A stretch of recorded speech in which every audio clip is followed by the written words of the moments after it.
a much smaller percentage of academics, and I think especially academic philosophers, have children than the general public. Just because of that, people with children, especially young children, there's always going to be not knowing exactly how to interact with them about it, which is okay. But as a mother, especially, this sort of feeling that maybe like in the back of people's minds, they're thinking, oh, she's not going to do as much as she could have if she hadn't had kids. She's not going to write as much or write as significant a stuff as she could have had she not had kids. Having kids makes you way more efficient with the time that you do have to write. At least that's how it was for me. I do not waste time now when I'm writing, researching. But like, maybe it is true. Maybe I would have written more if I hadn't had kids.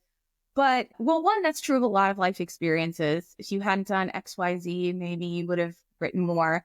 Doesn't seem like any, sort of argument against doing X, Y, and Z. But also, having children has been something that has been extremely illuminating in ways that are directly relevant to the things I'm thinking about. So even if I'm not publishing as much as I would have if I didn't have kids, I don't even know how to evaluate that counterfactual, but let's say it's true. Yeah, I think that what I'm doing benefits from my experiences as mothers. I do think that there might be this idea that productivity goes down when you're a mom, and maybe it does.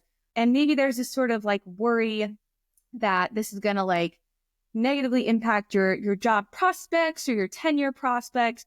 But I do think at the end of the day, it's not directly relevant to the value of what you're doing as a philosopher. And I think actually being a parent, like I said, is directly valuable toward being a philosopher.